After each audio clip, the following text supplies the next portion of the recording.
Get your dog out of that building. Grant Whitaker stood in the doorway of Prairie Belle, his polished shoes untouched by dust, his lawyer's folder tucked under one arm. Ethan Walker didn't move. Ranger stood beside the old switchboard, silent eyes fixed on the floor. "You found something here," Grant said. "Something that was never yours." Ethan's jaw tightened. Maybe it was never yours either. The room went still. Then Ranger lowered his head and pressed one paw against the baseboard behind the switchboard. One soft knock, then another. Grant's face changed, because whatever was hidden there had waited for the right man, not the richest one. Ethan Walker had $240 left, a pickup truck that coughed before it started, and a German shepherd who seemed to understand silence better than most people understood speech. At 41, Ethan still stood straight when he was tired, still folded his shirts with the corners matched, still checked the horizon before he slept, even though no one had asked him to do any of that in years. The Army had taught him how to keep signals alive across lonely distances. Civilian life had taught him how easily a man could disappear without anyone meaning to let him. He had been back in South Dakota for 11 months, drifting from one small repair job to another, sleeping some nights in roadside motels when the price was low enough and other nights in the cab of his old blue Ford. Ranger stretched across the passenger seat with his graying muzzle resting on Ethan's thigh. The dog was 7, broad-chested, black and tan, with ears that lifted at the smallest shift in the wind and eyes so steady they made strangers lower their voices without knowing why. Ranger did not beg for attention. He offered presence. That was different. That morning, outside a gas station on the edge of Sage Hollow, Ethan bought a burnt cup of coffee with quarters from the ashtray and stood beside a bulletin board faded by sun and dust. There were notices for hay, church suppers, a missing toolbox, a used freezer, and near the bottom, half covered by a curling flyer for tire repair, a county auction notice printed in plain black letters. Prairie Belle Signal House, abandoned municipal relay property, minimum bid $2, recording fee $40, demolition scheduled spring 2027. Ethan stared at the photograph. A small brick building sat at the end of a gravel road under a sky too wide for comfort. Its windows were boarded. Its roof sagged at one corner. An old sign hung above the door, the words barely visible, as if the building had been trying for years to say its own name and had finally run out of breath. He almost laughed. $2. That was the kind of price people put on things they wanted gone. The kind of price that meant the real cost would come later, in leaks and rot and paperwork and regret. Ethan stepped back, folded the notice once in his hand, then unfolded it again. Ranger, who had been lying beside the truck, rose without command. He walked over, slow and deliberate, and pressed his nose to the photograph. "It's nothing, boy," Ethan murmured. "Just an old building." Ranger did not move. The wind lifted dust across the gas station lot. A semi rolled by on the highway, pulling a long groan out of the pavement. Ethan reached for the flyer, meaning to tear off the phone number just to ask, not to commit, not to get foolish. But his fingers paused over the picture. Something about that little signal house bothered him. Not the broken roof or the boarded glass. It was the door. Even in the grainy county photo, the front door looked less closed than waiting. He had known places like that. Men, too. A person could look ruined from the road and still be holding one last useful thing inside. Ranger placed one paw on Ethan's boot, not heavy, not demanding, just enough weight to be felt. Ethan looked down. The dog's amber eyes stayed on him with the calm insistence of a hand on a shoulder. For almost a year, Ethan had avoided anything that resembled a beginning. Beginnings required belief, belief required risk, and risk, he had learned, could empty a man faster than loss. But the notice said the building would be knocked down by May, hauled away in pieces, its name scraped from the county map like it had never connected anyone to anything. He thought of old switchboards, radio rooms, wires humming faintly under weather, voices traveling across open land because somewhere someone had stayed awake long enough to answer. He had spent half his life trusting signals. Then one day, he had stopped trusting his own. Ranger gave a soft breath, almost a sigh, and Ethan felt the smallest crack open in the wall he had built around himself. He tore off the number. By noon, he was standing in the county records office, while Martha Briggs, the clerk, looked over her glasses at him and said, "Mr. Walker, you understand this property has no guaranteed water, no current electrical service, and no practical commercial value. Ethan rubbed his thumb along the edge of the $2 bills in his hand. "That makes two of us," he said quietly. Martha did not smile right away. She looked at Ranger sitting patiently beside him, then at the old service patch sewn onto Ethan's jacket, then back at the paperwork. Her expression softened, not with pity, but with recognition, which was rarer and kinder. Ethan signed his full name, Ethan Thomas Walker.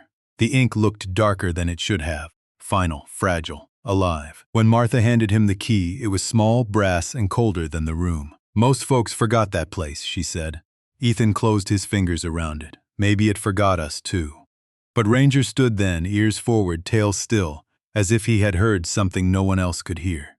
And miles away, at the end of a gravel road where the prairie grass leaned against the wind, beneath 3 dark floorboards in a room that had not heard a human voice in nearly 10 years, an old metal box waited in the dust. There had been a time when Ethan Walker could sleep through thunder, engines, alarms, and men shouting his name across a room, but the sharp ring of a telephone could still make his whole body go cold. He hated that about himself. He hated the way one ordinary sound, the kind that used to mean supper plans or wrong numbers or somebody checking in, now seemed to reach straight through his ribs and touch a place he could not defend. Years earlier, before Sage Hollow, before the Blue Ford, before he learned how long a man could live out of duffel bags and gas station bathrooms, Ethan had been the kind of soldier people trusted with the last working radio. Not because he was loud. He was never loud. He was steady. He listened before he spoke, fixed things before he explained them, and had hands patient enough to coax life back into equipment everyone else had already cursed and abandoned. His unit used to joke that if Ethan couldn't get a signal through, the sky itself must have gone out. He carried that reputation quietly, the way some men carry medals in a drawer rather than on their chest. Wires made sense to him, frequencies made sense. Static even had rules if you listened long enough. A signal might weaken, bend, scatter, fade behind hills or weather or distance, but it was not hopeless. You adjusted. You grounded the line. You raised the antenna. You stayed with it. That was what his old sergeant had taught him, and Ethan had believed it with the plain, unpolished faith of a younger man. A signal was a promise, and a promise was not finished until somebody heard it on the other end. After he came home, people told him he should be proud. They said it at diners, at hardware counters, in the careful tone folks used when they wanted to honor a thing without getting close enough to touch it. Ethan always nodded, always said thank you, always made it easy for them to leave. He did not blame them. Most people were kind in the only ways they knew how to be. But kindness given at arm's length can still leave a man standing alone. Civilian life had no clear frequency, no call signs, no shift change, no one telling him where to place his hands or when the day was complete. He tried apartment living in Sioux Falls, but the walls were too thin and the hallways too bright. He tried working at an electronics store, but customers got angry over things that could be replaced by noon. He repaired irrigation panels one summer, warehouse scanners that winter, farm radios the spring after that. He was useful everywhere and rooted nowhere. Then Ranger came to him through a veteran support program outside Rapid City. The dog had been passed over twice, not because he was difficult, but because he seemed too serious, too watchful, too unwilling to perform cheerfulness on command. Ethan understood that immediately. On their first meeting, Ranger did not leap, bark, or press for affection. He simply crossed the room, sat in front of Ethan, and leaned the weight of his shoulder against Ethan's knee as if he had found an old post that needed bracing. "He picks his people," the trainer said. Ethan looked down at the shepherd's broad head, at the careful intelligence in those amber eyes, and for the first time in months, he did not feel studied. He felt seen. Since then, Ranger had learned Ethan's silences better than any person had. When Ethan stopped answering messages, Ranger nudged the phone away. When Ethan sat too long in darkness, Ranger opened the blinds with his nose. When the world grew too narrow inside Ethan's chest, Ranger brought him a boot, a leash, any plain excuse to step outside and remember that air still moved, grass still bent, and morning still arrived without asking permission. That was why, when the Prairie Belle key lay cold in Ethan's palm, he did not think only of a building. He thought of every line he had ever kept alive, and every one he had let go quiet inside himself. He had spent years afraid of ringing phones because they asked him to answer. But perhaps, at the end of a gravel road, in a dead signal house with a dog at his side, answering was exactly what remained. The next morning, Ethan returned to the county records office because owning a place on paper felt different from knowing what kind of trouble had come with it.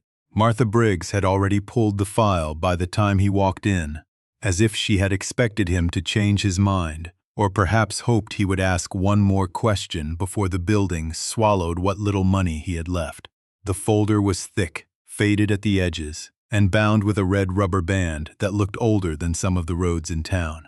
Prairie Belle wasn't always county property, she said, sliding it across the counter. Started as a relay house in the late 40s. Telephone first, then radio backup, then emergency dispatch overflow for ranchers and road crews. Closed officially in 2016.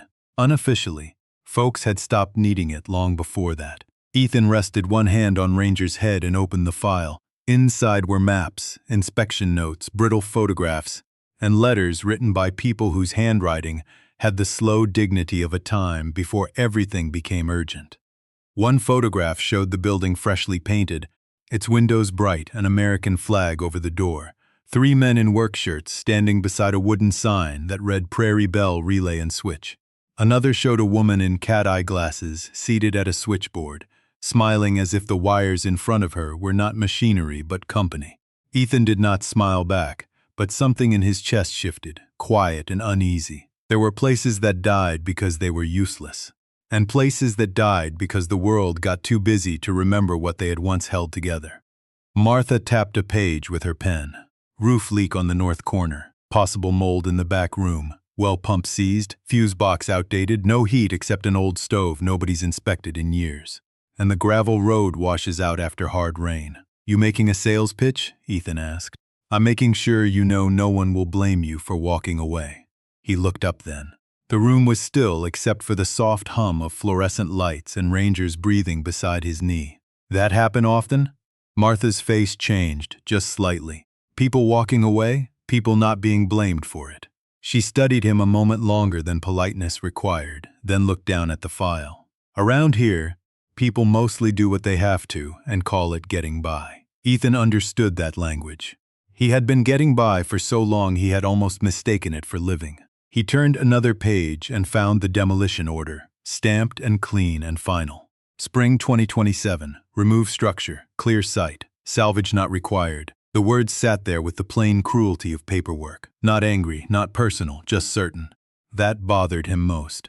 A thing could spend 70 years holding voices in bad weather, and when it was tired enough, the county could reduce it to 4 lines and a date. Outside, an older man in a seed company cap came in to renew a vehicle registration. He saw the file, saw Ethan, and gave a dry little laugh. You the fella bought that old relay shack? Ethan nodded. Well, the man said, not unkindly. I hope you like raccoons and unpaid bills. Ranger lifted his eyes but did not move. The man glanced down at him and his voice softened despite himself. Good-looking shepherd, though. Ethan closed the folder.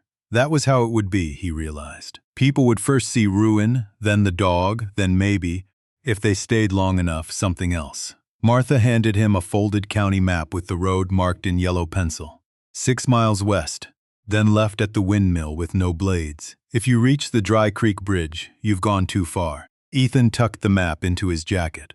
You ever go out there? Once, she said. Years ago when Sam Whitaker was still alive. The name landed softly but stayed. Who was he? Martha looked toward the window, where the morning sun had turned the courthouse lawn pale gold. Last man who kept Prairie Belle open, Navy radio man before my time. Quiet fellow. Knew everybody's number, everybody's bad hip, everybody's coffee preference. Some people said he was nosy. I think he just didn't like folks being forgotten. Ethan felt Ranger lean against his leg, solid and warm. Sam Whitaker, a dead relay house, a county map, a dog who had refused to let him ignore a photograph. It was not much of a calling, not the kind sung about in churches or printed on recruitment posters. It was smaller than that, stranger than that, and maybe more honest.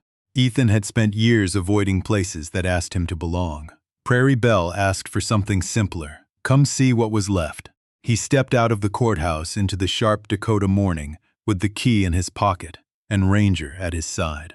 The wind moved over Sage Hollow in a long, low rush, bending the grass along the curb as if pointing west. Ethan looked that way, toward the road, toward the building everyone else had written off, and felt, for the first time in a long while, that something quiet was calling his name without demanding he be whole before he answered. By late afternoon, Ethan was driving west out of Sage Hollow, with the county map folded on the dashboard, and Ranger sitting upright in the passenger seat like a man who had been given instructions he did not need repeated. The highway thinned behind them, first into a two-lane road bordered by barbed wire and winter-browned pasture, then into gravel that ticked against the truck's undercarriage like handfuls of dry rice. Out here, South Dakota opened wide enough to make a person feel honest or very small, depending on what he had brought with him. The sky stretched pale and enormous above the prairie, and the wind moved over the grass in long silver waves, bending everything but breaking nothing. Ethan drove slowly, not because the road required it, but because some part of him was reluctant to arrive. Ownership had felt simple in Martha Briggs' office. Signature, $2, a brass key colder than it should have been. But as the old windmill came into view, its blades missing, its tower leaning toward the horizon like a tired sentinel, Ethan felt the weight of what he had done settle into the cab. A building was not a fresh start just because a man wanted it to be. Sometimes it was only another place to fail in private. Ranger gave one low breath through his nose, not impatient, not worried, only present. Ethan turned left. The gravel road narrowed, grass brushing both sides of the truck, until Prairie Belle appeared at the end of it. The signal house was smaller than he expected, and lonelier than the photograph had admitted. Brown brick, boarded windows, a chimney with a crack down one side, and above the door a wooden sign so weather-worn the letters seemed to float in and out of sight. Prairie Belle Relay and Switch. 3 old telephone poles stood behind it, leaning at different angles, their empty cross arms lifted against the sky like questions nobody had answered in years. Ethan shut off the engine, the sudden quiet pressed against his ears, no traffic, no voices, just wind, ticking metal, and Ranger's steady breathing. "Well," Ethan said softly, "there she is." Ranger did not wait for the door to be opened all the way. He stepped down, paused in the grass, and lifted his muzzle toward the building. His ears moved forward, his tail stayed still. Ethan knew that posture. It was not alertness exactly. It was recognition. He walked to the front door, brushing dust from the keyhole with his thumb. The brass key resisted at first, then turned with a small dry click that sounded too loud in all that open land. The door stuck, swollen by weather, and Ethan had to shoulder it gently. Not hard, just enough to persuade old wood that it could move again. A breath of stale air came out, carrying dust, cold ash, mouse droppings, and something metallic underneath, faint as pennies warmed in a hand inside.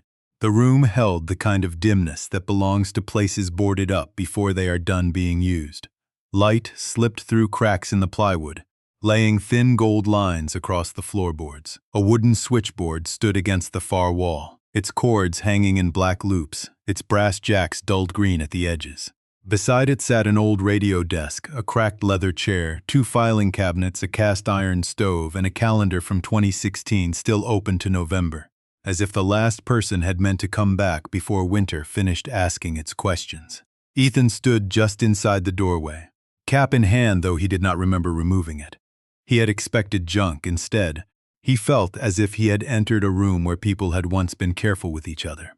Ranger moved ahead of him, nose low, paws soundless over dust. He circled the switchboard, sniffed the chair, then stopped beneath the radio desk. His body changed. The old shepherd lowered his head, placed one ear near the floor, and went perfectly still. Ethan watched him.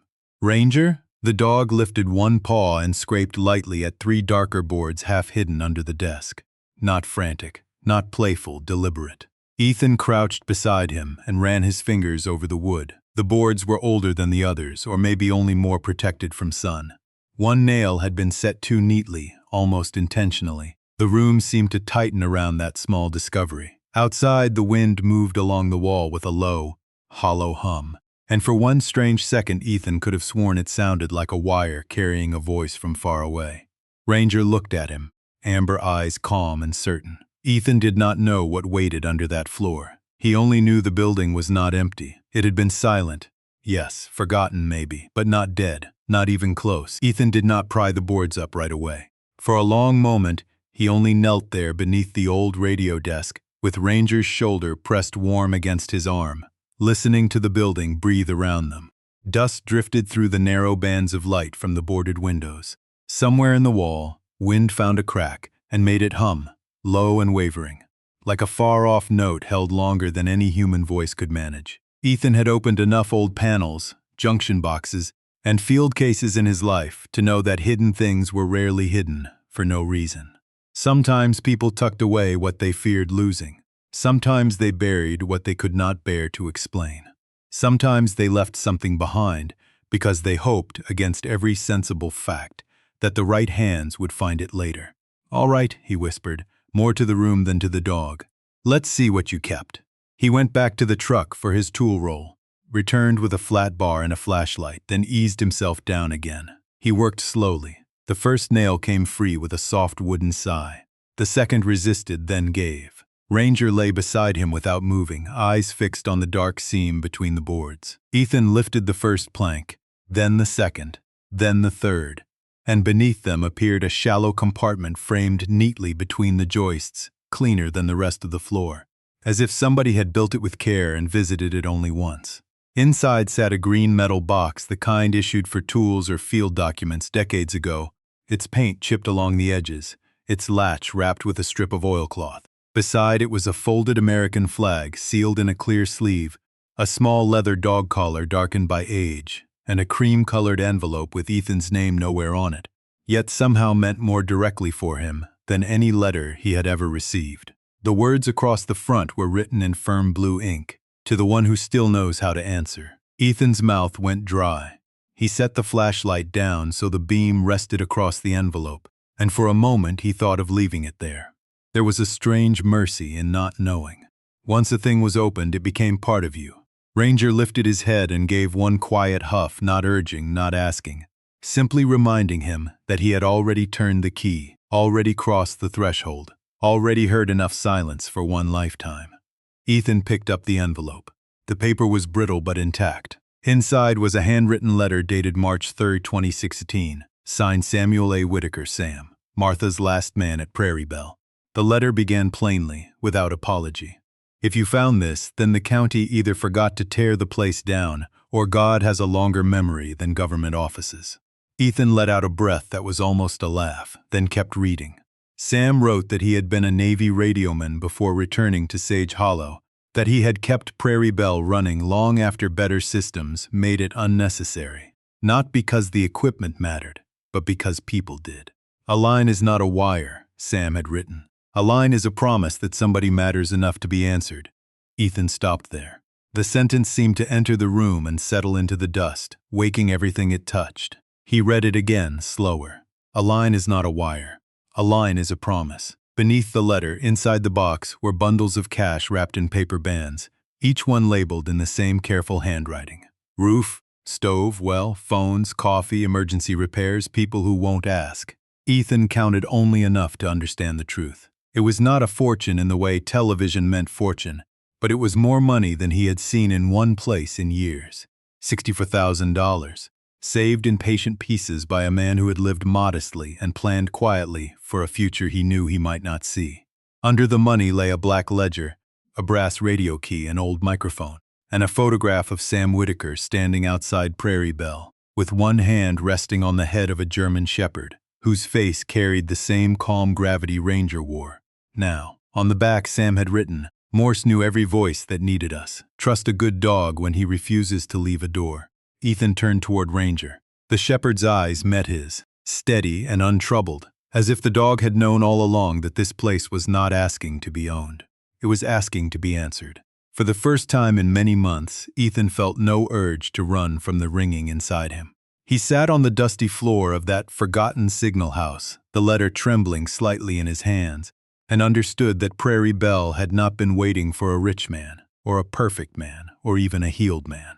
It had been waiting for someone who knew what it meant when the line went quiet.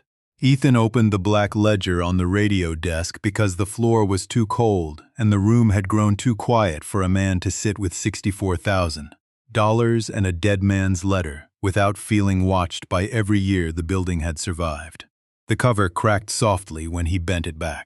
Dust lifted from the pages in a pale breath, and Ranger, who had settled under the desk with his paws crossed, raised his head as if the book had made a sound meant only for him. Ethan expected numbers, fuel receipts, repair notes, maybe a list of names connected to the money. What he found instead was handwriting so careful it felt almost like manners. The first page read, "Calls worth remembering, not emergencies, not official business, just calls." Ethan ran his thumb along the margin. Sam Whitaker had written dates, times, names, weather, and small notes that would have meant nothing to a bank, and everything to the people inside them. October 11, 1989. Mrs. Elaine Bell called at 9:42 p.m., wind hard out of the north. She said the house sounded bigger since Frank passed. Stayed on the line until she finished her tea. Reminded her to lock the back porch. She laughed once. Good sign. Ethan sat back slowly. He had known loneliness as an absence, a white space around a man that no one crossed. Sam had recorded it as something deserving witness. He turned the page. January 6, 1993. Earl Timmons called again after midnight. Said the radio in his kitchen kept fading, and he did not like the quiet. Told him the road report. Read him the temperature in Pierre, then Aberdeen, then Rapid City. He said it helped to know other places were awake. Ethan swallowed and looked toward the boarded window, where the late light had gone thin and blue. Other places were awake. He understood that sentence in a place deeper than language. Ranger shifted closer, laying his chin on Ethan's boot. The ledger went on. A retired school secretary who called every Thursday to ask whether the county road had been graded, though Sam noted she could see the road from her porch and likely only wanted to hear a familiar voice. A widower who always pretended he had dialed wrong and always stayed exactly 7 minutes. A ranch cook who asked Sam to test the line every morning because a working ring made the kitchen feel less empty. A woman in the early stages of memory, Loss, who called to ask the date, sometimes 3 times in one afternoon, and Sam wrote each entry with the same patience. Answered, kindly. She thanked me like it was the first time, no irritation, no joke at her expense. No little cruelty disguised as efficiency. Ethan kept reading until the shapes of the letters blurred. These were not heroic stories in the way people usually use that word.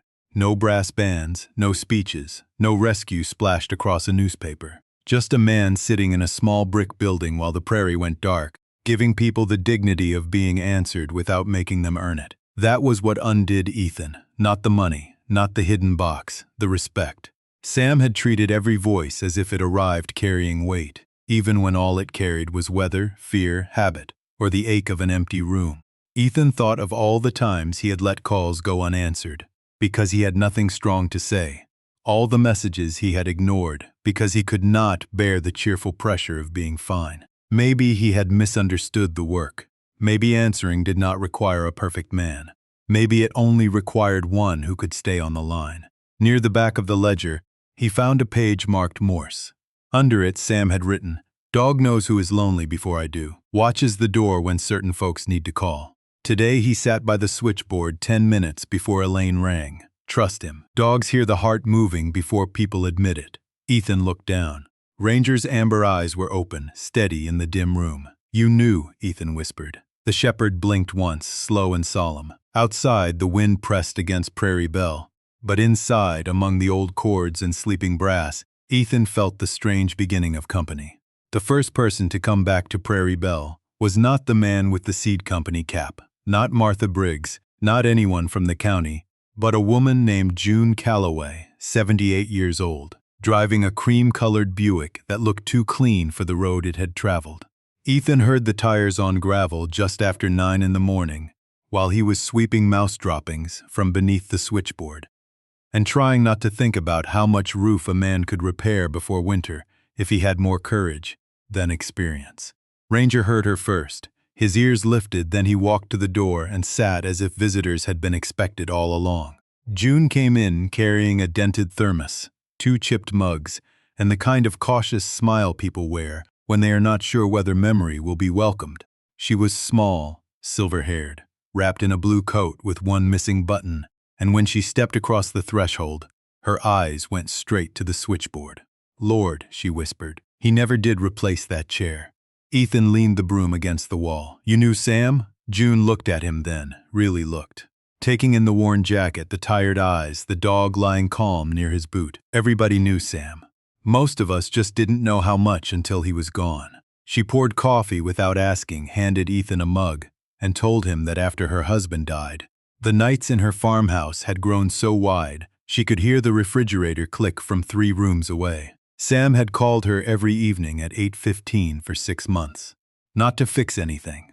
Not to tell her time healed all wounds, which June said was something people repeated when they wanted grief to hurry up and become polite.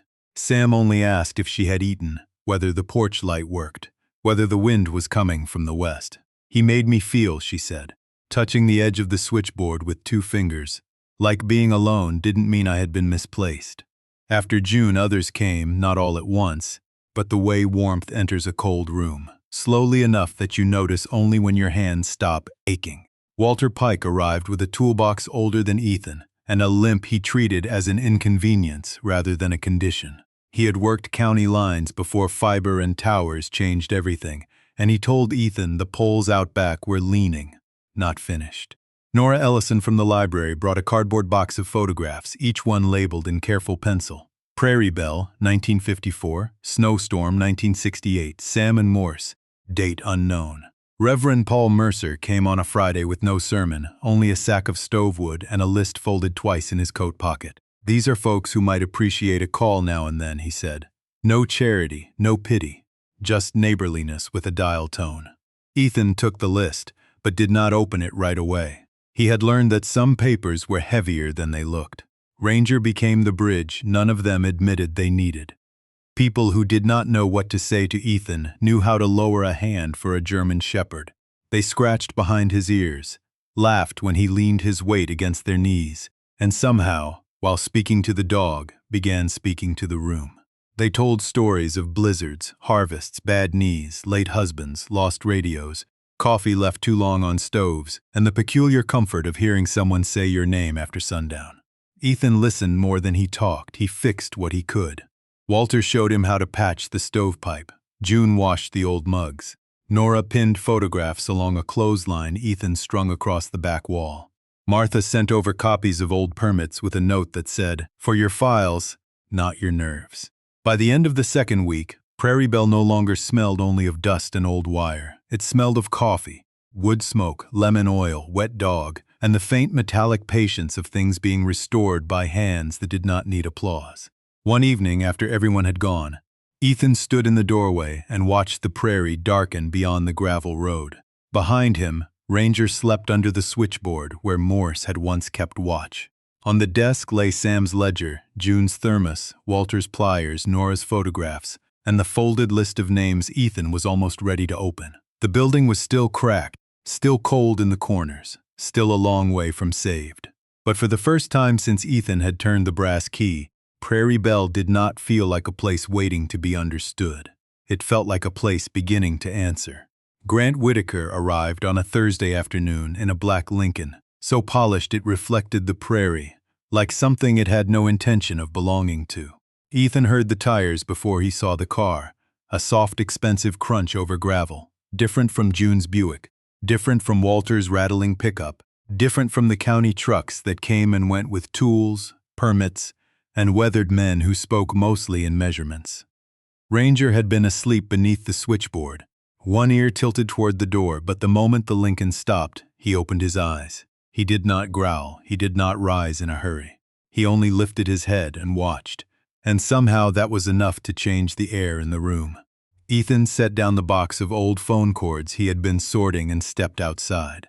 The man who climbed from the Lincoln wore a charcoal overcoat, leather gloves, and a smile that had been trained to arrive before the truth did. He was in his early 50s, tall, silver at the temples, with the kind of face that looked pleasant in photographs and difficult across a table. "Mr. Walker," he asked. "Ethan Walker?" Ethan nodded. "Grant Whitaker," the man said, extending a hand. "Sam Whitaker was my mother's cousin." The name Sam made Ethan aware of the building behind him, of the ledger on the desk, of June's mugs drying by the stove, of the list of morning calls now pinned beside the calendar. He shook Grant's hand. It was smooth, cool, brief. "I didn't know Sam had family nearby." Grant gave a small laugh that did not reach his eyes. Not nearby, no, Rapid City. But family is family, even at a distance. He looked past Ethan at the sign above the door, then at the patched roof, the stacked firewood, the repaired steps, the fresh oil rubbed into the old switchboard visible through the open doorway. You've been busy. People have helped. I can see that. Grant's gaze moved to Ranger, who had come to stand just inside the threshold. Nice dog. Ranger stared back with the calm of an old judge. Grant cleared his throat. I'll be direct. I only learned recently that certain property and personal effects belonging to Sam were left here. I also understand the county transferred this building under a demolition disposition, which can be legally complicated if prior private assets were discovered on site. Ethan said nothing. He had learned long ago that some people mistook silence for weakness, because they had never sat with anyone strong enough not to fill it. Grant reached into his coat and removed a cream folder. I'm not here to make trouble, quite the opposite. I represent an investment group looking to lease rural infrastructure locations. Towers, relay huts, rights of way. Places like this are becoming valuable again. I'd be willing to compensate you for your out-of-pocket expenses, your time, even a generous relocation amount. Relocation, Ethan repeated softly.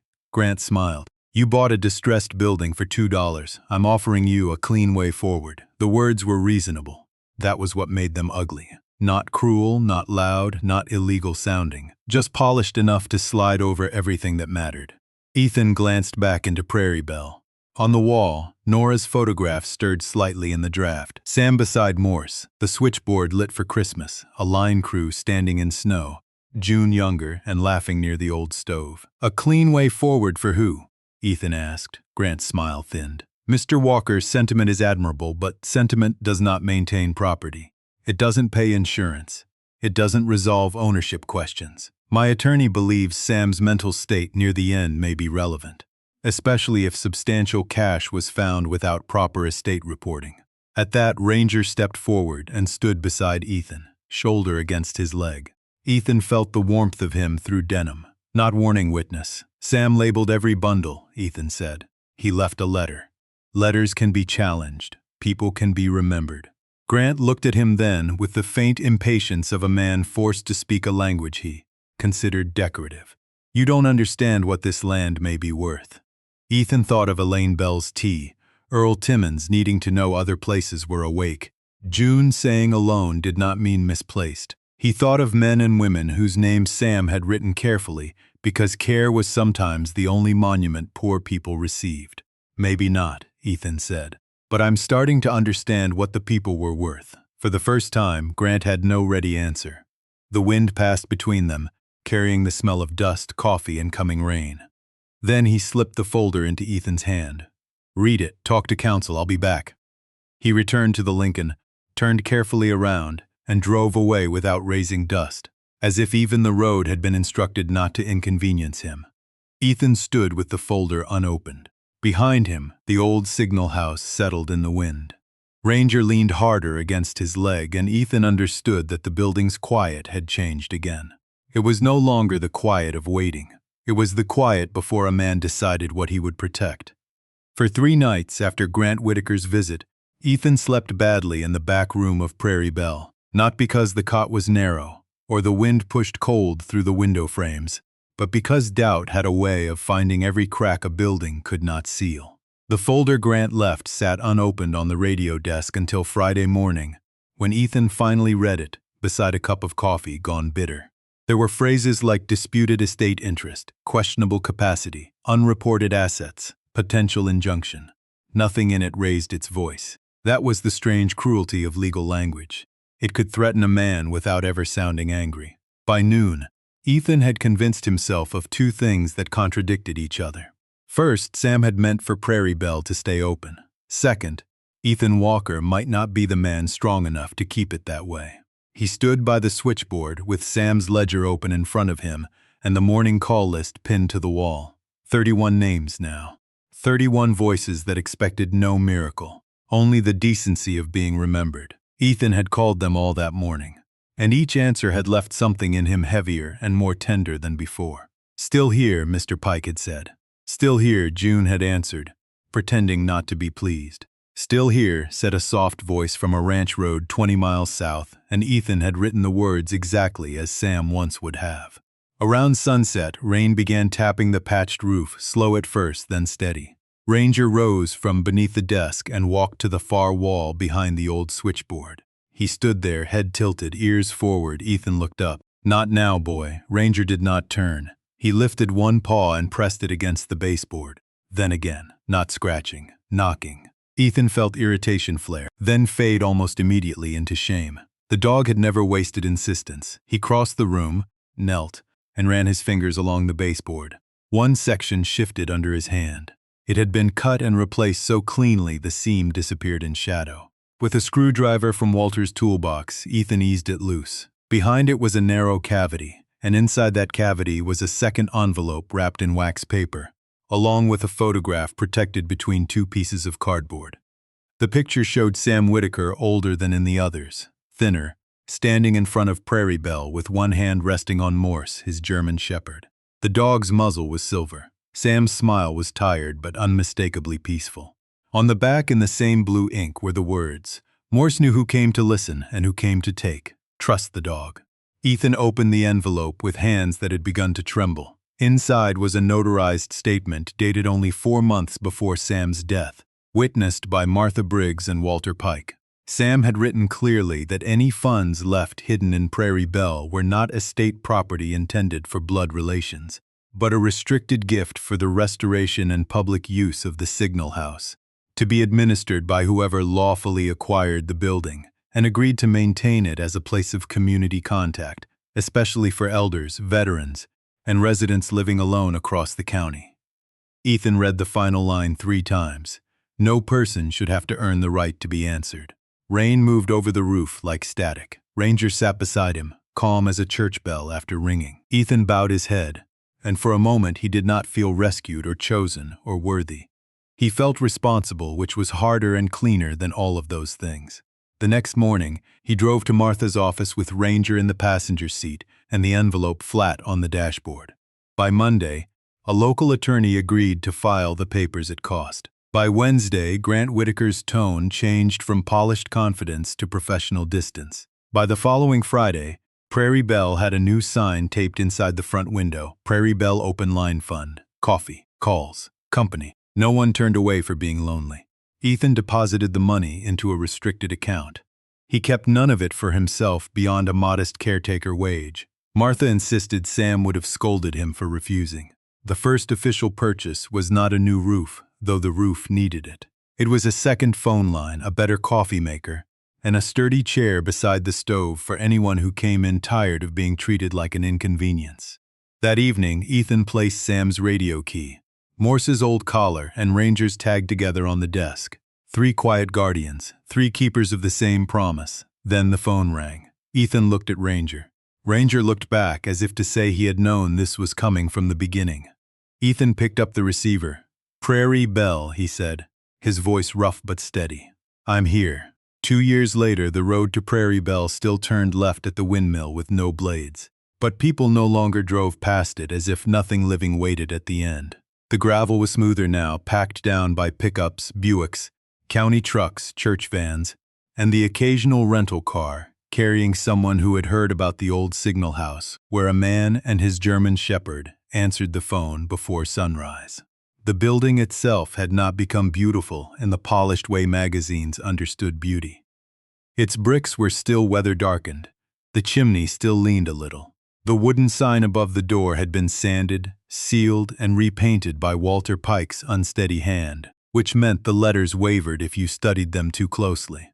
Ethan liked that. A perfect sign would have looked like a lie. Inside, Prairie Belle smelled of coffee, pine soap, warm dust, and the faint iron breath of old equipment kept not because it was useful, but because usefulness was not the only measure of worth. The switchboard remained against the wall, its brass jacks cleaned, its cords coiled neatly, its presence more altar than machine. On the radio desk sat Sam Whitaker's ledger under glass, Morse's old collar, Ranger's current tag, and a plain black telephone that rang more often than any object in that room had a right to. Ethan Walker was 43 now. There was more gray in his beard, and the lines beside his eyes had deepened, but they no longer looked carved there by sleeplessness alone. Some had come from smiling before he was ready, and discovering the face remembered how. Every morning at 5:30, he lit the stove, measured coffee, opened the blinds, and checked the call sheet. There were 36 names now, not cases, not clients, names. June Calloway answered on the second ring every day and always pretended she had not been waiting. Walter Pike complained about the weather even when the weather was fine. Nora Ellison called from the library at noon to report which books had come in, though Ethan suspected she mostly wanted Ranger to hear her voice over the speaker. A retired mail carrier named Frank said "still here" before Ethan could ask, and Ethan wrote it down anyway because some phrases deserved witnesses. No one at Prairie Belle was treated like a problem to be managed. That had become the rule Ethan never posted because everyone learned it by being there. If someone repeated a story, they were allowed to repeat it. If someone forgot the day was given back gently. If someone sat for an hour without speaking, coffee was warmed and silence was respected rather than corrected. Ethan had learned that dignity often lived in the smallest rooms, in a chair placed near the stove, in a name remembered accurately, in the patience to answer a question as though it mattered, even if the world had trained the asker to apologize for needing anything at all. Ranger was 9 now, slower in the hips, silver around the muzzle, grander somehow with age. He spent most mornings beneath the switchboard, exactly where Morse had once kept watch, lifting his head before certain calls as if loneliness carried a sound no wire could hold. Visitors said the dog was special. Ethan never corrected them. He only looked down at Ranger and thought special was too small a word for a creature who had found the hidden place in a building and the hidden place in a man, then waited patiently beside both until they opened. On the second anniversary of the Open Line Fund, the town gathered outside Prairie Belle at sunset. Nothing formal, no ribbon, no speeches that tried too hard. June brought pie. Walter brought a crooked bench he had built from salvaged boards. Martha Briggs brought a framed copy of Sam's statement, and when Ethan saw her hang it near the door, his throat tightened in the old familiar way. Except this time he did not turn away from the feeling. The statement ended with Sam's line, "No person should have to earn the right to be answered." People stood quietly before it, reading, nodding, remembering someone they had failed to call, someone who had called them, someone whose voice they would have given anything to hear once more. As dusk settled over the prairie, the phone rang inside. The sound passed through the open door, bright and ordinary. Conversations paused. Ethan looked at Ranger. The old shepherd stood slowly, joints stiff, eyes clear, and walked in ahead of him. Ethan followed, crossed the worn floorboards, and placed one hand briefly on Sam's ledger before lifting the receiver.